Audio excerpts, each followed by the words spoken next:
தமிழ்நாடு அரசின் மாற்றுத்திறனாளிகளுக்கான சிறப்பு பள்ளியில் பயிற்றுநர்களாக பணியாற்றுபவர்களுக்கு பணி நிரந்தரம் செய்திட வேண்டும் உள்ளிட்ட பல கோரிக்கைகளை வலியுறுத்தி முதலமைச்சருக்கு தபால் கடிதம் அனுப்பப்பட்டது. தமிழ்நாடு பள்ளி கல்வித்துறை சார்பில் ஒருங்கிணைந்த பள்ளி கல்வி திட்டத்தில் உள்ளடக்கிய கல்வி வழியாக அரசு மற்றும் அரசு உதவி பெறும் பள்ளிகளில் 1 முதல் 12ஆம் வகுப்பு வரை 1,32,000 மாற்றுத்திறன் மாணவர்கள் பயின்று வருகின்றனர். இவர்களுக்கு சிறப்பு கல்வியில் பட்டம் மற்றும் பட்டயம் படித்த 1,600 சிறப்பு பயிற்றுநர்கள் வழியாக கல்வி பயிற்சிகள் வழங்கப்பட்டு வருகிறது. அந்த வகையில் புதுக்கோட்டை மாவட்டத்தில் பணியாற்றக்கூடிய மாற்றுத்திறன் மாணவர்களுக்கான சிறப்பு பயிற்றுநர்கள் 50க்கும் மேற்பட்டோர் தங்களது கோரிக்கைகளை புதுக்கோட்டை தலைமை தபால் நிலையத்தில் தபால் மூலம் அனுப்பி வைத்தனர். அதில் கடந்த 2 ஆண்டுகளாக ஊதிய உயர்வு இல்லாமல் பணியாற்றி வரும் தங்களுக்கு ஊதிய உயர்வு வழங்க வேண்டும், பணியாணை வழங்க உத்தரவிட வேண்டும், பணியில் இணைந்த நாள் முதல் தொழிலாளர் வைப்பு நிதி வழங்க உத்தரவிட வேண்டும் உள்ளிட்ட கோரிக்கைகள் குறிப்பிடப்பட்டது. எங்களுக்கு இதுவரைக்கும் இபிஎஃப் அமௌண்ட் கூட இன்னுமே பிடித்தம் பண்ணாமல் இருக்கிறாங்க. அது சார்ந்து ஒரு சில மாவட்டங்களுக்கு மட்டும் வந்துட்டு இருக்குது. இது தொடர்ந்து எல்லா மாவட்டங்களுக்கும் இபிஎஃப் அமௌண்ட் வழங்கணும், பணி நிரந்தரம் வேணும், பணி ஆணை வேணும். இன்னும் ஊதிய உயர்வுமே எங்களுக்கு ரொம்ப குறைந்த சம்பளத்தில் தான் நாங்கள் ஒர்க் பண்ணிட்டு இருக்கிறோம். பல்பீர் சிங் ஐபிஎஸ் வழக்கில் அமுதா ஐஏஎஸ் மீது நீதிமன்ற அவமதிப்பு வழக்கு தொடர்வோம் என மக்கள் கண்காணிப்பக நிர்வாக இயக்குநர் ஹன்ரி திபேன் தெரிவித்துள்ளார். மதுரையில் செய்தியாளர்களை சந்தித்து பேசிய அவர், குற்றவாளிகளை சித்திரவதை செய்ததாக திருநெல்வேலி முதன்மை நீதிமன்றத்தில் பல்பீர் சிங் ஐபிஎஸ் உட்பட அவரது குழுவில் இருந்த 13 நபர்களின் பெயர்கள் குற்றப்பத்திரிகையில் குறிப்பிட்டு தாக்கல் செய்யப்பட்டதாகவும், ஆனால் மடப்புரம் அஜித்குமார் வழக்கில் காட்டிய தீவிரத்தை இவ்வழக்கில் காட்டவில்லை எனவும் குறிப்பிட்டார். மேலும் நீதிமன்ற உத்தரவின் அடிப்படையில் அமுதா ஐஏஎஸ்ஸிடம் இவ்வழக்கு தொடர்பான முழு அறிக்கையின் நகலை கேட்டதாகவும், ஆனால் தற்போது வரை அறிக்கையை கொடுக்காமல் காலம் தாழ்த்தி வருவதாகவும் குற்றம் சாட்டினார்.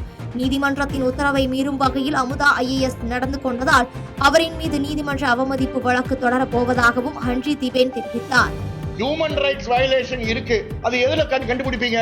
அமுதாவுடைய ஃபுல் ரிப்போர்ட் வெளியே வந்தா தானே தெரியும். அமுதாவுடைய ஃபுல் ரிப்போர்ட்டை அடியில வச்சுக்கிட்டு சிபிசிஐடி விசாரணை செஞ்சான்னு சொல்லி இவர்கள் போட்ட எஸ்சி கேஸ்ல எஸ்சில சார்ஜ் ஷீட் போடாம வச்சீங்கன்னா இன்னைக்கு எப்படி நீதி வரும் வெளியே?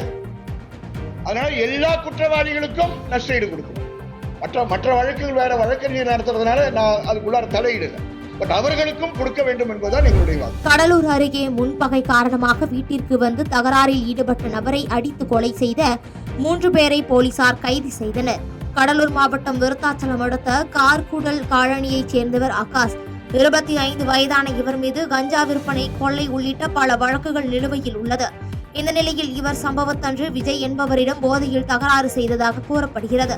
இதையறிந்த விஜயின் உறவினர்கள் வசந்தராஜா, அஜித்குமார், சூர்யா ஆகியோர் ஆகாஷ் வீட்டிற்கு சென்று தட்டி கேட்டதாக கூறப்படுகிறது. அப்போது ஆகாஷ் இல்லாததால் அவர்கள் வீடு திரும்பியுள்ளனர். இதையடுத்து தனது வீட்டிற்கு வந்து சிலர் சண்டையிட்டதை அறிந்த ஆகாஷ் அன்றிரவு விஜயின் வீட்டிற்கு ஆயுதங்களை எடுத்துக்கொண்டு தகராறில் ஈடுபட்டுள்ளார். இதனால் ஆத்திரமடைந்த விஜயின் உறவினர்கள் ஆகாஷை தாக்கியுள்ளனர்.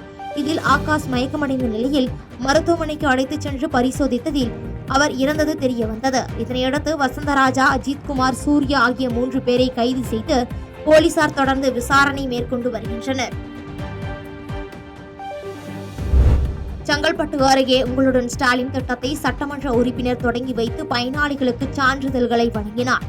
செங்கல்பட்டு மாவட்டம் நந்திவரம் கூடுவாஞ்சேரி நகராட்சியில் உள்ள 1, 2 மற்றும் 4வது வார்டு பொதுமக்களுக்கான உங்களுடன் ஸ்டாலின் திட்ட முகாம் நடைபெற்றது. இம்முகாமில் 13 துறைகள் சார்பில் 43 சேவைகளுக்கான விண்ணப்பங்கள் பொதுமக்களிடம் இருந்து பெறப்பட்டன.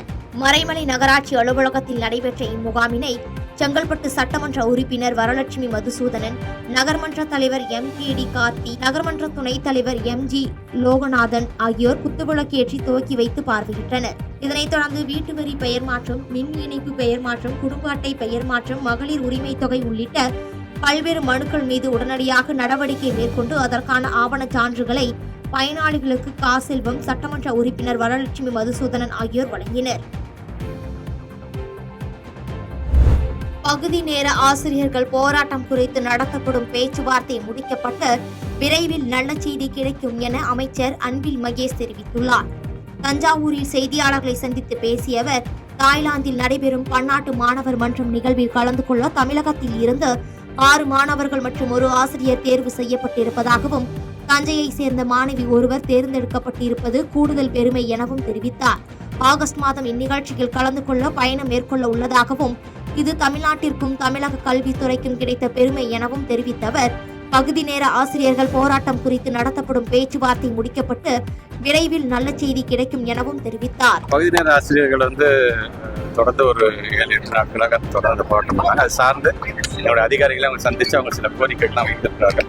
கண்டிப்பாக மாண்பு தமிழ்நாட்டு அலுவலகம் செப்டம்பருடைய பரிசீலித்து கண்டிப்பாக நல்ல செய்தி நம்பிக்கை.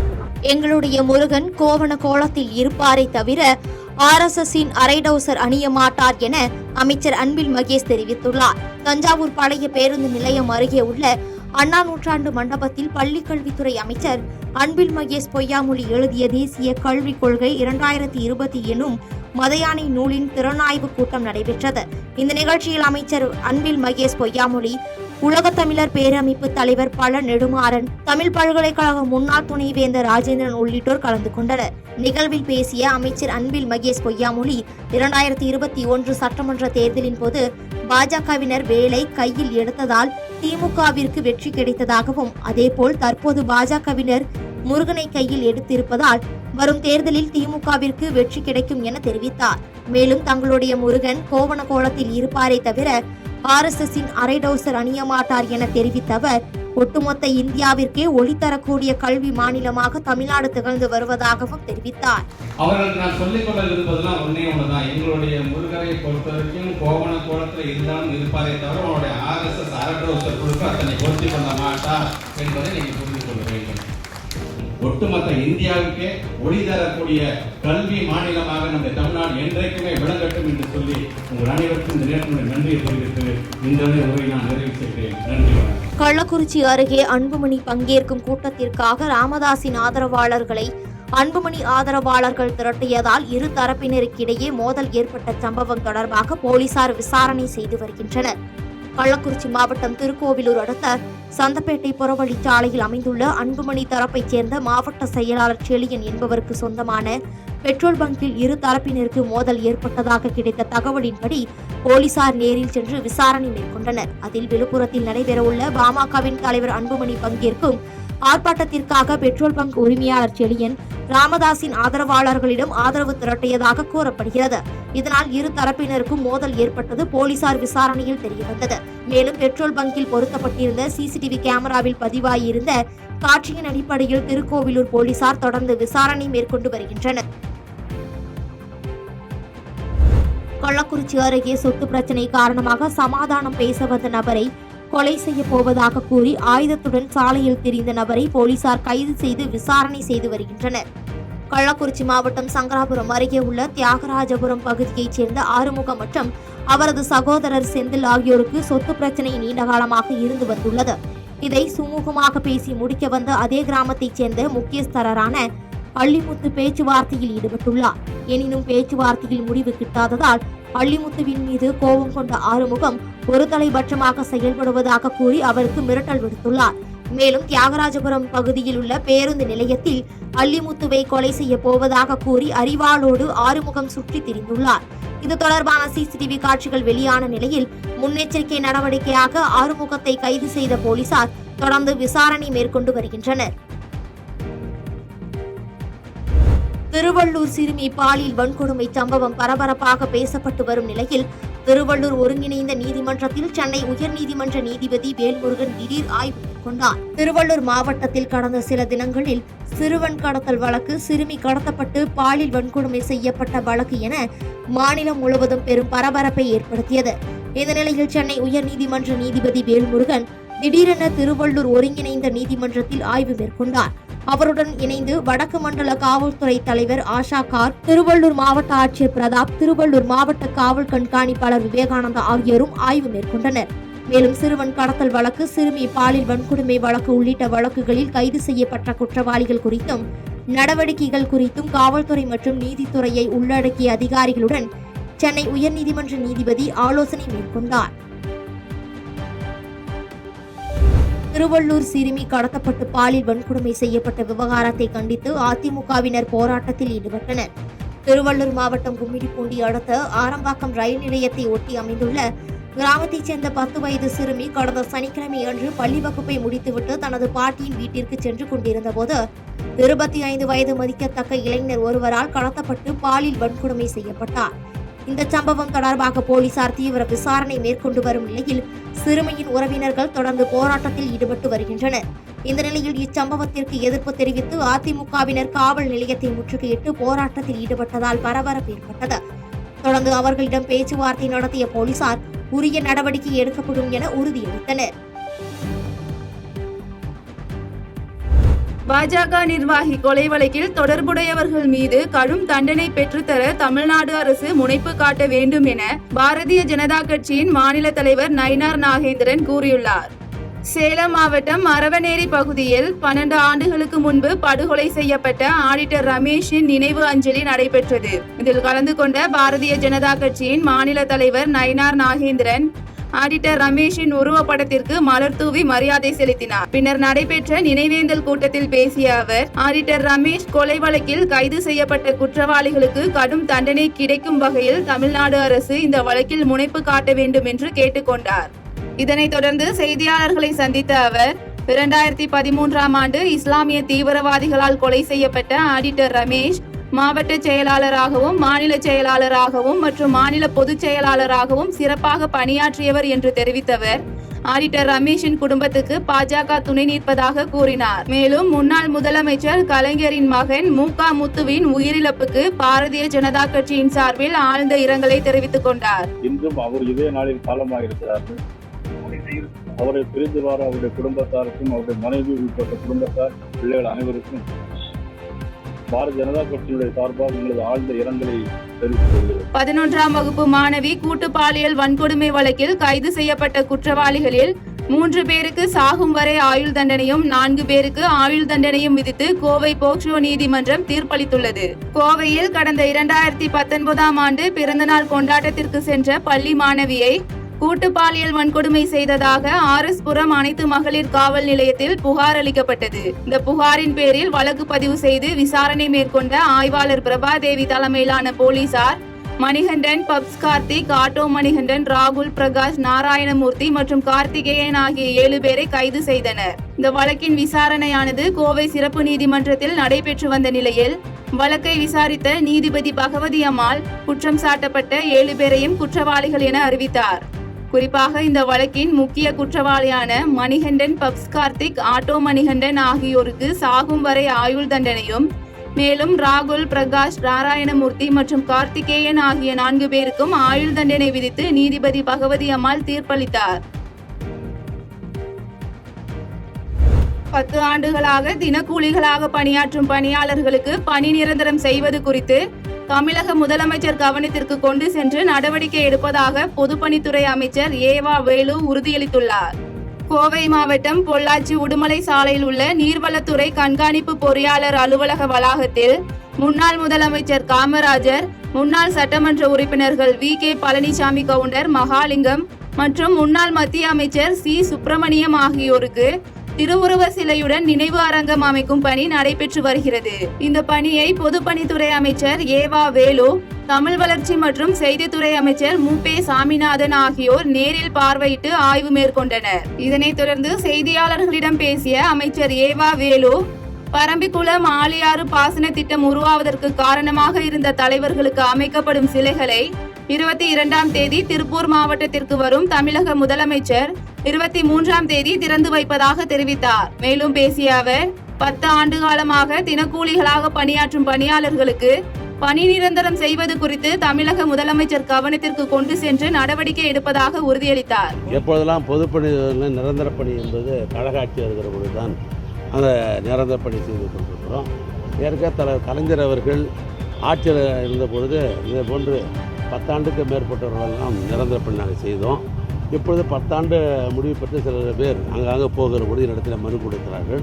இந்த மனுக்கள் எல்லாம் ஒன்று திரட்டு முதலமைச்சருடைய கவனத்துக்கு கொண்டு போகும். தமிழ்நாட்டில் அதிமுக கூட்டணி மற்றும் திமுக கூட்டணி இடையே மட்டும்தான் போட்டி என்றும் 3வது அணி என்பது தமிழ்நாட்டில் எடுபடாது என்றும் இந்திய கம்யூனிஸ்ட் கட்சியின் மாநில தலைவர் முத்தரசன் தெரிவித்துள்ளார். கோவை மாவட்டம் மேட்டுப்பாளையம் அருகே உள்ள வீரபாண்டி பிரிவு பகுதியில் இந்திய கம்யூனிஸ்ட் கட்சியின் கோவை மாவட்ட 25வது மாநாடு நடைபெற்று வருகிறது. இந்த மாநாட்டில் கலந்து கொண்டு சிறப்புரையாற்றிய இந்திய கம்யூனிஸ்ட் கட்சியின் மாநில தலைவர் முத்தரசன் செய்தியாளர்களை சந்தித்தார். அப்போது நடிகர் விஜயின் தமிழக வெற்றி கழகம் தலைமையிலான கூட்டணி குறித்த கேள்விக்கு தமிழ்நாட்டில் அதிமுக மற்றும் திமுக ஆகிய 2 அணிகள் மட்டுமே நிலைத்து நிற்க முடியும் என்றும் அவர்கள் தலைமையில் போட்டியிடும் கூட்டணிதான் வெற்றி பெற முடியும் என்றும் தெரிவித்தார். மேலும் பேசிய அவர், 3வது கூட்டணி என்பது வீணான கூட்டணி என்றும் இந்திய கம்யூனிஸ்ட் கட்சியே அந்த முயற்சியை செய்தது என்றும் தெரிவித்தவர், 3வது அணி என்பது தமிழ்நாட்டில் எடுபடாது என்று கூறினார். தமிழ்நாட்டு அரசியல்ல தமிழ்நாட்டு மக்கள் ஏற்றுக்கொள்வது 2 அணியைத்தான். 2 அணி தான். 3வது அணியா ஒரு அணியை மக்கள் ஏற்க மாட்டார்கள். இதை நாங்களே சோதனை பண்ணி பார்த்துருக்கிறோம். மக்கள் நல கூட்டணின்னு ஒரு அணியை உருவாக்கி 234 தொகுதிகளிலும் நாங்கள் போட்டியிட்டோம். ஒன்றில் கூட வெற்றி பெறவில்லை என்பது மட்டுமல்ல, பெரும்பாலான தொகுதிகளில் காப்பு தொகையை இழந்தோம். கட்டிய காப்பு தொகையை நாங்கள் இழந்தோம். ஆக 3வது அணிக்கு மக்கள் ஆதரவளிக்க மாட்டார்கள். 2 அணி தான். இந்த 2 அணிகளுக்கு மத்தியில் தான் போட்டு, ஒரு பக்கம் அதிமுக, இன்னொரு பக்கம் திமுக தலைமையிலான அணி. செய்யாறு சிப்காட் தொழிற்சாலையில் உள்ளூர் மக்களுக்கு வேலை வழங்காமல் வெளிமாநிலத்தவருக்கு வேலை வாய்ப்பு வழங்கும் திமுக அரசை கண்டித்து அதிமுக சார்பில் கண்டன ஆர்ப்பாட்டம் நடைபெற்றது. திருவண்ணாமலை மாவட்டம் செய்யாறு நகராட்சி அலுவலகம் முன்பாக திமுக அரசை கண்டித்து ஆர்ப்பாட்டம் நடைபெற்றது. மேலும் அதிமுக கழக அமைப்பு செயலாளர் வி. ராமு தலைமையில் நடைபெற்ற இந்த கண்டன ஆர்ப்பாட்டத்தில் மாவட்ட கழக செயலாளரும் முன்னாள் சட்டமன்ற உறுப்பினருமான தூசி மோகன், அமைப்பு செயலாளர் முக்கு சுப்பிரமணியன் ஆகியோர் முன்னிலை வகித்தனர். இந்த ஆர்ப்பாட்டத்தில் செய்யாறு சிப்காட் தொழிற்சாலையில் உள்ளூர் மக்களுக்கு வேலை வழங்காமல் வெளிமாநிலத்தவருக்கு வேலை வழங்குவதை கண்டித்தும், செய்யாறு தொகுதியில் இயங்கி வரும் நூற்றுக்கணக்கான கல்குவாரிகளில் சட்டத்திற்கு புறம்பாக கனிம வளங்களை எடுப்பதை கண்டித்தும் முழக்கங்கள் எழுப்பப்பட்டன. தொடர்ந்து சிப்காட் தொழிற்சாலை உருவாக்கத்திற்கு நிலம் தர மறுத்த விவசாயிகள் மீது பொய் வழக்கு போடுவதை கண்டித்தும், செய்யாறு அரசு மாவட்ட தலைமை மருத்துவமனையில் மருத்துவர்கள் பற்றாக்குறையை கண்டித்தும் நடைபெற்ற இந்த ஆர்ப்பாட்டத்தில் கலந்து கொண்ட 2000க்கும் மேற்பட்டோரை போலீசார் கைது செய்து தனியார் திருமண மண்டபத்தில் அடைத்தனர். அதிமுக பாஜக கூட்டணி தொடர்பாக குழப்பம் இல்லை என்றும் 2026 சட்டமன்ற தேர்தலில் அதிமுக பாஜக கூட்டணி ஆட்சிக்கு வரும் என்றும் பாஜக முன்னாள் மாநில தலைவர் அண்ணாமலை நம்பிக்கை தெரிவித்துள்ளார். நாமக்கல் மாவட்டத்தில் உள்ள பாரதிய ஜனதா கட்சியின் அலுவலகத்தில் ஆடிட்டர் ரமேஷின் திருவுருவ படத்திற்கு பாரதிய ஜனதா கட்சியின் முன்னாள் மாநில தலைவர் அண்ணாமலை மலர் தூவி மரியாதை செலுத்தினார். இதனைத் தொடர்ந்து செய்தியாளர்களிடம் பேசியவர், நாமக்கல் மாவட்டத்தில் சிறுநீரக திருட்டு நடைபெறுவதாக எழுந்த சந்தேகத்தின் அடிப்படையில் தமிழக அரசு சிறப்பு புலனாய்வு குழு அமைத்து நடவடிக்கை எடுக்க வேண்டும் என்பது பாஜகவின் கோரிக்கையாக உள்ளது என தெரிவித்தார். மேலும் மயிலாடுதுறை துணை காவல் கண்காணிப்பாளர் தற்காலிக பணியிடை நீக்கம் செய்யப்பட்டது குறித்த கேள்விக்கு குற்றம் சாட்டப்பட்ட அதிகாரி மீது உரிய விசாரணை மேற்கொண்டு நடவடிக்கை எடுக்க வேண்டும் என்று தெரிவித்தவர், இந்த விவகாரத்தில் முதலமைச்சர் நேரடியாக தலையிட்டு துணை காவல் கண்காணிப்பாளருக்கு நீதியும் நியாயமும் வழங்க வேண்டும் என்று கேட்டுக்கொண்டார். தொடர்ந்து அதிமுக பாஜக கூட்டணி தொடர்பாக எந்தவித குழப்பமும் இல்லை என்றும் அமித்ஷா, எடப்பாடி பழனிசாமி ஆகியோர் எடுக்கும் முடிவே இறுதியானது என்றும் தெரிவித்தவர், 2026 சட்டப்பேரவை தேர்தலில் அதிமுக பாஜக கூட்டணி ஆட்சிக்கு வரும் என்றும் நம்பிக்கையுடன் பேசினார். ஆனா இன்னைக்கு 2026 நாம் அறிவித்திருக்கின்றோம். 2026 யார் தலைமையிலான கூட்டணி, யார் கூட்டணியுடைய முதலமைச்சர் வேட்பாளர் எல்லாமே அறிவிச்சிருக்கோம். அது 2026க்கு மிகச் சிறப்பாக பொருந்தும். அந்த 2 கட்சிகளும் ஒன்றாக இணைந்து நம்முடைய உள்துறை அமைச்சர் அமித்ஷா அவர்கள், எதிர்க்கட்சி தலைவராக இருக்கக்கூடிய எடப்பாடி பழனிசாமி அவர்கள் எல்லாரும் ஒன்றா இணைந்து அறிவிச்சிருக்கிறார். ஸோ 2026 பொறுத்தவரைக்கும் எந்த கன்ஃபியூஷன் இல்லைங்க. அதே நேரத்தில் திமுகவை அகற்ற வேண்டும் என்கின்ற ஒரு ஒற்றை இலக்கில் இருக்கும் பொழுது குழப்பமும் இருப்பதாக நாம் பார்க்கிறோம். செய்திகளை உடனுக்குடன் தெரிந்து கொள்ள கீழ்கண்ட கேபிள் மற்றும் டிடிஹெச் நெட்வொர்க்குகளில் எம்நாடு செய்தி தொலைக்காட்சியை காணுங்கள். பாதகம் செய்பவரை கண்டால் நாம் பயம் கொள்ளலாகாது பாப்பா. மோதி மிதித்து விடு பாப்பா, அவர் முகத்தில் உமிழ்ந்து விடு பாப்பா. அண்மை செய்திகளை உடனுக்குடன் தெரிந்து கொள்ள இணைந்திருங்கள் எம்நாடு தொலைக்காட்சியுடன்.